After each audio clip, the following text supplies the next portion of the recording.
सच है वो खुदा को देखेंगे। Hallelujah, hallelujah. मेरे प्रियो, आज हमारे मन को हमें जांचना है, हमें परखना है, हम क्यों क्या क्या कर रहे हैं।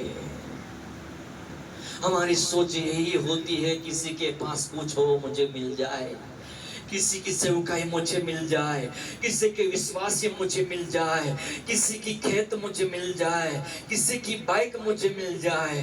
हर दिन हम किसी न किसी लोगों के पास से इच्छाएं रखते रहते हैं, छल करके, वचन दिखा के हम लोगों को लूटना चाहते हैं। लेकिन एक बात आपको कहना चाहता हूं, जिस दिन हम निस्वार्थ कुछ भी प्राप्त ना करने के लिए सच्चे मन से सेवा करने लगेंगे, लूटना नहीं पड़ेगा तो खुद लुटाने के लिए आएगी। 24 साल की सेवकाई में मैं जब भी हाथ उठा कर सेवा करता हूँ तो आत्मविश्वास मेरा यही होता है कि खुदा, मैंने 24 साल की सेवकाई में किसी भी व्यक्ति को वचन उल्टा सुल्टा दिखा के मैंने पैसा नहीं निकाला। मेरी आत्मा मुझे आत्मविश्वास से भर देती है। किसी जगह पे रो रो के ऐसा नहीं कहा, मेरे जीवन में बहुत तकलीफ है, मुझे दान दे दो।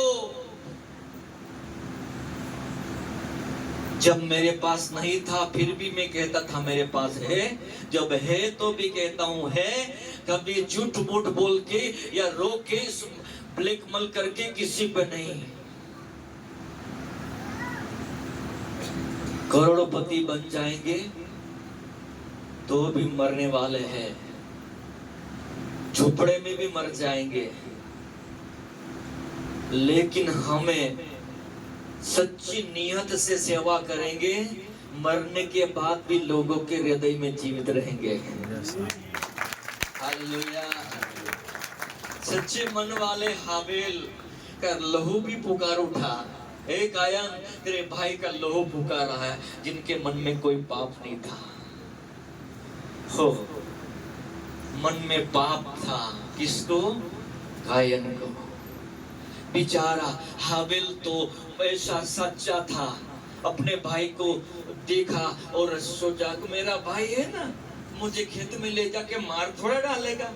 दिल का सच्चा, मन का सच्चा चला गया, भाई पे भरोसा रखे भाई ने छल कपट के मार डाला, समाप्त कर दिया उसको, दफना दिया उसको। लेकिन बाइबल कहती है उनका लहू पुकार रहा है। लेकिन जिनका मन नियत खराब थी, वो कौन था? सक्सेस हो गया ना वो, कायन सक्सेस हो गया कि नहीं भाई को मार के, लेकिन आशीषित हुआ। पूरी दुनिया में डांस करता और भटकने का वरदान दे दिया खुदा ने। तू नाचता हुआ भटकता फिरेगा, और भटक कर भटक रहा है। और हाबेल की आत्मा स्वर्ग में चला गई। हालेलुया। कितने सालों तक कायन की आत्मा भटक रही है, भटकते भटकते नौन देश पैदा हो गया। तो जाके उसने शादी किया। क्या पता चला? आदम के 2 ही बेटे थे। एक बेटा अच्छा था, वो मर गया। दूसरा बेटे के मन गलत थे, नियत गलत थी, उसने पाप किया तो खुदा ने उनको श्राप दिया, तू पूरी पृथ्वी पर नाचता और भटकता हुआ।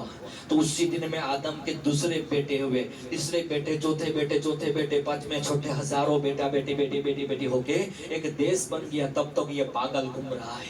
बाद में नौन देश में जाके उसने शादी किया। लेकिन बाइबल में शॉर्टकट में लिखा है, खुदा की हजूरी से निकलकर कायन ने नौन देश में जाके शादी कर लिया, ऐसा लिखा है ना। तो ये लोग नौन देश कहां से आया? ऊपर की बातों तो बोल लो, खुदा ने श्राप दिया है तो पूरी पृथ्वी पर भटकता और तो पूरी पृथ्वी पर ये भटक रहा था। उसी दिन में आदम के बच्चे बच्चे बच्चे बच्चे होके देश बन गया था। और ये बूढ़ा ने जाके फिर नंदेश में शादी किया। जिनके मन साफ नहीं होते ना, वो ये चर्च दूसरे चर्च भटकते रहते हैं, खुद भी भटकते रहते हैं, मन में भी भटकते रहते हैं, चर्च में भटकते रहते हैं। उनके जीवन में शांति नहीं रहती। वो बैठे बैठे भी भटकते रहते हैं, समझ रहे ना? वो बैठे बैठे भी भटकते रहते, उनके मन में शांति नहीं रहती। पर जिनके मन शांत है, वो भटकते हुए भी शांति रहती है। कोई लोग कहते हैं, पास्टर जी रात को नींद नहीं आ रही, चैन नहीं आ रहा है, क्यों? मन शांत नहीं है। मन शांत नहीं है